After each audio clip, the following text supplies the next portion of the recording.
Hello everyone and welcome to 24/7। तो आपके लिए इंटरव्यू सीरीज में अगला क्वेश्चन लेके आया हूं मैं, है ना। और इस अगले क्वेश्चन की क्यूरियोसिटी शायद आपको भी होगी। क्वेश्चन क्या है, why stones are laid on sub station. जब भी आप अपने घर के आसपास घूमते हैं, कहीं पे आप चीज़ों को देखते हैं, सब स्टेशन को देखते हैं, तो आप देखेंगे कि ज़मीन में वहाँ पे हमेशा कुछ पत्थर पड़े रहते हैं, ठीक है, कुछ गिट्टियाँ पड़ी रहती हैं, ठीक है। तो इसका कारण क्या है, आपके माइंड में भी क्यूरियोसिटी आई होगी। और कोई आपसे एक इंटरव्यूअर पूछ सकता है, अगर आप इलेक्ट्रिकल इंजीनियरिंग के हैं और आप कोई अच्छा इंटरव्यू दे रहे हैं, जैसे पावर ग्रिड का हो सकता है, पॉस्को का हो सकता है, ठीक है, आपके पास जेईई का कोई इंटरव्यू हो सकता है, वहाँ अगर आपसे कोई पूछ दिया कि भाई ये सब स्टेशन में यार अपन पत्थर क्यों डाल के रखते हैं करके, है ना, तो you should have a very satisfactory answer to this particular question, है ना। तो इसी क्वेश्चन का मैं आंसर करने आपके पास आया हूँ आज, ठीक है। तो बताता हूँ आपको असली रीजंस क्या क्या हो सकते हैं आपके पास सब स्टेशन से ऊपर ये पत्थर डालने के, ठीक है। तो अगर मैं आपसे बात करूँ तो मेन रीजन जो होते हैं एक स्टोन्स को सब स्टेशन में डालने का, है ना, वो क्या, power transformers are installed in the sub station, है ना। तो आप देख सकते हैं कि पावर ट्रांसफार्मर्स जो होते हैं इनको सब स्टेशन में लगाया जाता है मेजरली, ठीक है। अब क्या होता है कि इसके अंदर ना इंसुलेशन और कूलिंग के पर्पज से आप ऑयल को डाल के रखते हैं, ठीक है। और इस ऑयल को of course time to time change भी करना पड़ता है, कुछ उसका मेंटेनेंस भी होता है ना। तो क्या होगा कि ऑयल के ना लीक होने के या स्पिल होने के, गिरने विरने के चांसेस वहाँ पे सिग्निफिकेंट पॉसिबिलिटी होती है, ठीक है। और क्योंकि यहाँ पे स्टेप पोटेंशियल और ग्राउंड पोटेंशियल का कंसेप्ट होता है, तो हीट विट डेवलप होता ही है ना। अगर ये स्टोन्स नहीं होंगे तो वहाँ पे पेड़ उग जाएंगे, पौधे उग जाएंगे, घास उग जाएगी, और हल्का फुल्का भी स्टेप पोटेंशियल स्पार्किंग हुई तो आग लग जाएगी सीधा, क्योंकि ऑयल तो है ही वहाँ पे, पेट्रोल सामान एक्ट करेगा और आग लग जाएगी आपके पास, है ना। तो अगर आग लग जाएगी तब तो फिर बहुत बड़ा लॉस है यार, सब स्टेशन में पड़ गया अपना, ठीक है। तो इस कारण से यहाँ पे क्या करते हैं, फायर वायर से प्रोटेक्ट करने के लिए हम वहाँ पे वेजिटेशन होना ही नहीं देना चाहते, हम वहाँ पे घास फूस पेड़ पौधे चाहते ही नहीं है। इस कारण अपन यहाँ पे ये सब लगा के रखते हैं, पूरे पत्थर डाल देते हैं ताकि यहाँ पे कुछ भी उगे ना, है ना। मतलब ये एकदम बंजर जमीन के समान एक्ट करने लग जाए, ठीक है। उसके बाद क्या, सब स्टेशन के वर्किंग कंडीशन को ये बहुत फाइन रखता है, क्योंकि भाई आप इसको बनाओ और छोड़ दो, रोज रोज तो इंसानों को यहाँ पे आना नहीं है। कभी कभी इंसान आएंगे, पता चला 10 साल बाद इंसान आए, वो सब स्टेशन दिख नहीं रहा, बड़े बड़े पेड़ उग गए वहाँ पे, ठीक है। तो उसके लिए भी कि वेजिटेशन ना हो वहाँ पे, अपन यहाँ पे ये पत्थर डाल के रखते हैं। हमको रैट्स की, स्नेक्स की, लिजर्ड्स की, इन सब की एंट्री सब स्टेशन में नहीं चाहिए होती है। आपको ध्यान होगा एक वीडियो बनाया था, why bird sitting on transmission line should not get shock, है ना। तो उससे हमें क्या बताया गया था आपको कि भाई बर्ड्स के दोनों पाँव ना सेम वायर पे होते हैं, इस कारण शॉक नहीं लगता उसको। अगर उसका एक पाँव और दूसरा पाँव अलग अलग दो फेस के वायर पे हो तो डेफिनेटली शॉक लगेगा। लेकिन क्या होता है, कई बार ना स्नेक्स हो गए, रेप्टाइल्स हो गए, लिजर्ड्स हो गए, जो रेंगने वाले जानवर होते हैं, ठीक है, ये क्या करते हैं, कभी कभी आके ना चढ़ जाते हैं ट्रांसफार्मर के ऊपर, कभी कभी लोग जाके ना घुस जाते हैं प्रोटेक्टिंग गियर्स के ऊपर, इक्विपमेंट्स के ऊपर, तो ये सारे फॉल्ट क्रिएट करते हैं। इनफैक्ट अब पावर सिस्टम में जब आपको फॉल्ट पढ़ाऊंगा मैं, तो आप देखेंगे स्नेक फॉल्ट, मंकी फॉल्ट, ये सारे रैट फॉल्ट, ये सारे टाइप ऑफ फॉल्ट भी होते हैं, ठीक है। इनके नाम से फॉल्ट रखा गया है, ठीक है।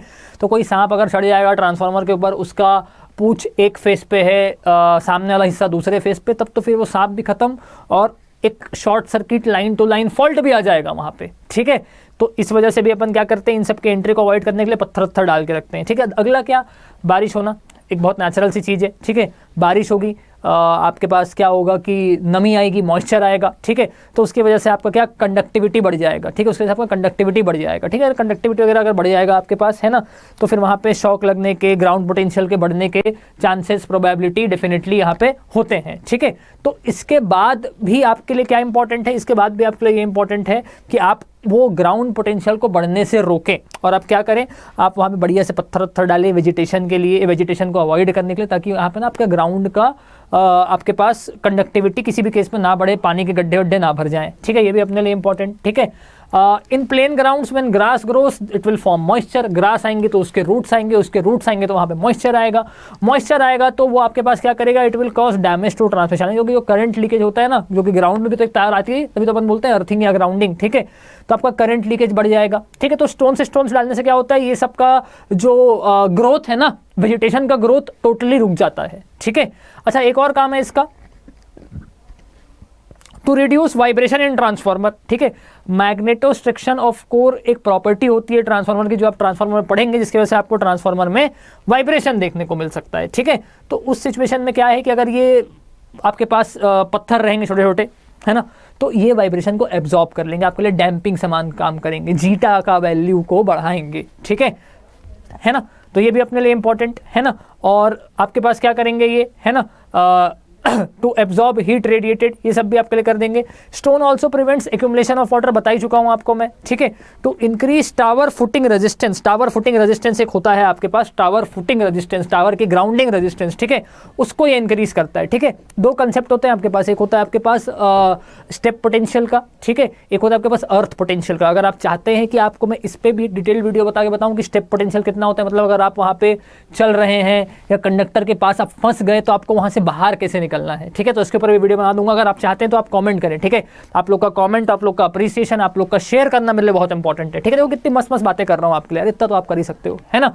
चलिए, during short circuit current step and touch potential, जैसे जिसकी मैं बात कर रहा था, जब शॉर्ट सर्किट होगा, कंडक्टर कोई गिर जाएगा तो स्टेप एंड टच पोटेंशियल आपके लिए इंक्रीज कर जाएगा। तो so reduce step potential and touch potential when operator works on yard stones in the substation is provided, है ना। स्टेप पोटेंशियल को रिड्यूस करने के लिए हम लोग डेफिनेटली इसका यूज करते हैं। स्टेप पोटेंशियल क्या होता है? It is potential develop between 2 feet on the ground when man और एनिमल वॉक्स ड्यूरिंग शॉर्ट सर्किट। अगर आपके सबस्टेशन में फॉल्ट आ गया है, शॉर्ट सर्किट हो गया है, ठीक है, तो जब आप चल रहे हैं वहां पे, ठीक है, तो आपके दोनों पैर के बीच में पोटेंशियल डिफरेंस कितना होगा, क्या आप उससे मर सकते हैं? ये सारी चीजें बहुत इंपॉर्टेंट होती है, ठीक है। तो इफ यू वांट कि स्टेप पोटेंशियल और टच पोटेंशियल का भी कंसेप्ट आपको बताऊं मैं, तो आप डेफिनेटली मुझको कमेंट करके बताइएगा, है ना।